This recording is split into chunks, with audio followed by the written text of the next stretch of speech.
భారత్ పొరుగు దేశం నేపాల్లో ఏం జరుగుతోంది? నేపాల్ ప్రభుత్వంపై యువత ఎందుకు అంత ఆగ్రహంగా ఉంది? నేపాల్ వ్యాప్తంగా యువత చేస్తున్న నిరసనలు ఎందుకు? నేపాల్ ప్రభుత్వ అవినీతిపై యువత బగ్గుబంటున్నారా? ప్రధాని రాజీనామా చేసి పారిపోయేంతలా ఏం జరిగింది?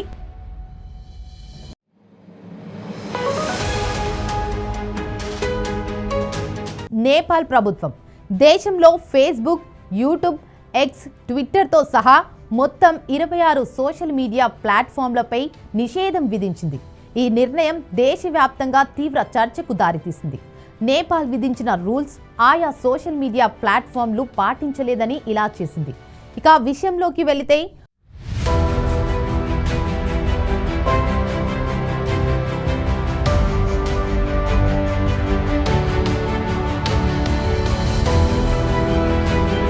భారత్ దాయాది దేశం నేపాల్ ప్రభుత్వం దేశంలో ఫేస్బుక్, యూట్యూబ్, ఎక్స్, ట్విట్టర్తో సహా మొత్తం 26 సోషల్ మీడియా ప్లాట్ఫామ్లపై నిషేధం విధించింది. ఈ నిర్ణయం దేశవ్యాప్తంగా తీవ్ర చర్చకు దారితీసింది.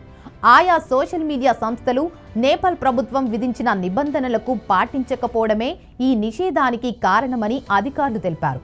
నేపాల్ ప్రభుత్వం సోషల్ నెట్వర్క్ల వినియోగ నిర్వహణకు సంబంధించిన ఆదేశాలు 2023 ప్రకారం దేశంలో పనిచేసే అన్ని సోషల్ మీడియా ప్లాట్ఫామ్లు నమోదు చేసుకోవాలని, ప్రతినిధులను నియమించాలని నిబంధనలు విధించింది. ఈ నిబంధనలు ఆన్లైన్ కంటెంట్ను పర్యవేక్షించడం, అవాంఛనీయమైన ద్వేషపూరిత ప్రసంగాలను నియంత్రించడం, సైబర్ నేరాలను అరికట్టడానికి పెట్టారు. Facebook, Instagram, WhatsApp, Google, YouTube వంటి ప్రముఖ సంస్థలు ఈ నిబంధనలను పాటించడంలో విఫలమయ్యాయి. దీంతో నేపాల్ సుప్రీంకోర్టు ఆదేశాల మేరకు ప్రభుత్వం ఈ చర్య తీసుకుంది. ఇక నేపాల్ ప్రభుత్వం అనేకసార్లు గడువు పొడిగించినప్పటికీ పెద్ద సంస్థలు తమ కార్యకలాపాలను నమోదు చేసుకోవడానికి ముందుకు రాలేదు.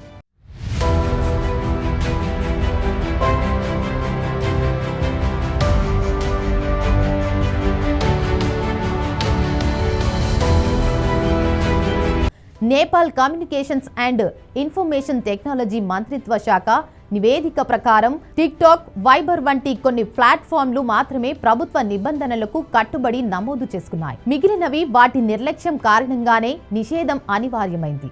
ఈ నిర్ణయంతో నేపాల్ ప్రజలు, ముఖ్యంగా వ్యాపారవేత్తలు, కంటెంట్ క్రియేటర్లు తీవ్ర ఇబ్బందులు ఎదుర్కొంటున్నారు.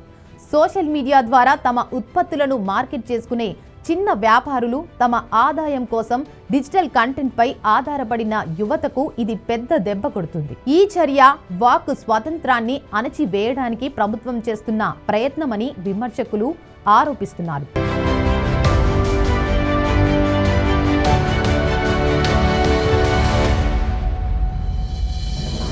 గతంలో టిక్టాక్ పై విధించిన నిషేధం వల్ల కలిగిన నష్టాలను ఉదాహరణంగా చూపుతూ ఈ నిర్ణయం దేశ ఆర్థిక వ్యవస్థకు, ప్రజల జీవన శైలికి హానికరమని అభిప్రాయపడుతున్నారు.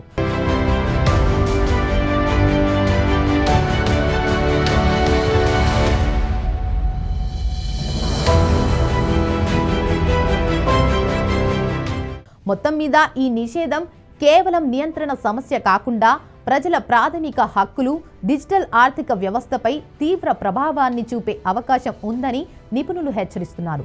కాగా ఈ వ్యతిరేకతపై నేపాల్ యువత బగ్గుమంది. నేపాల్లో ప్రభుత్వ నిర్ణయాలపై యువత రోడ్డెక్కింది.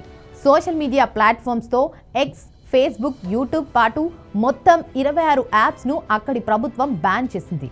దీంతో నిషేధించిన సోషల్ మీడియా ప్లాట్ఫామ్లను పునరుద్ధరించాలని, దేశంలో రాజ్యమేలుతున్న అవినీతిని అరికట్టాలని డిమాండ్ చేస్తూ వేలాది మంది యువత సోమవారం దేశ రాజధాని కాఠ్మండులో భారీ నిరసనలు చేపట్టారు.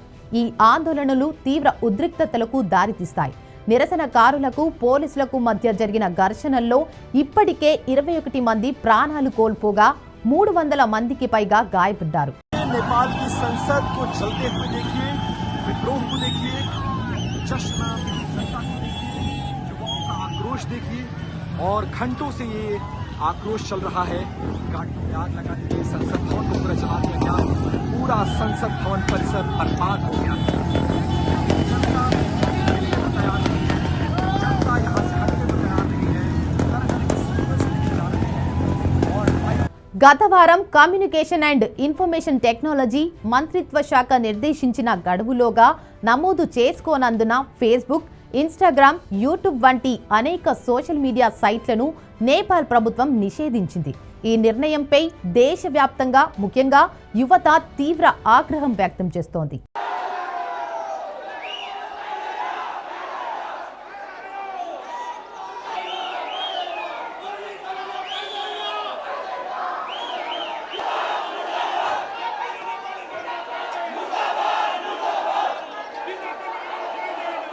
नेपाल की संसद को चलते हुए देखिए, विद्रोह को देखिए, जश्न जनता को देखिए, युवाओं का आक्रोश देखिए और घंटों से ये आक्रोश चल रहा है। गाड़ियों में आग लगा दी गई, संसद भवन को पूरा जला दिया गया, पूरा संसद भवन परिसर बर्बाद हो गया।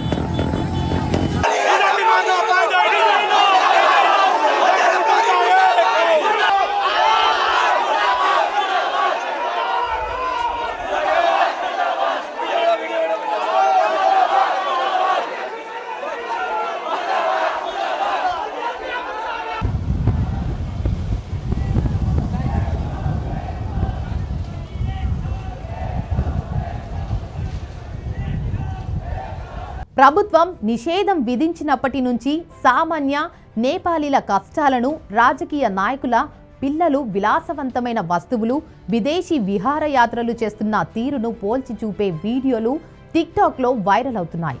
టిక్టాక్ ప్రస్తుతం పనిచేస్తుండటంతో ఇది యువతకు తమ నిరసనను వ్యక్తం చేసే వేదికగా మారింది. ఇక తాజాగా ప్రభుత్వం సోషల్ మీడియాపై నిషేధం విషయంలో నేపాల్ ప్రభుత్వం దిగొచ్చింది. సోషల్ మీడియాపై విధించిన నిషేధాన్ని నేపాల్ ప్రభుత్వం తొలగించింది. సమాచార కమ్యూనికేషన్ టెక్నాలజీ శాఖ మంత్రి పృథ్వీ సుబ్బా గురుంగ్ ఈ విషయాన్ని వెల్లడించారు.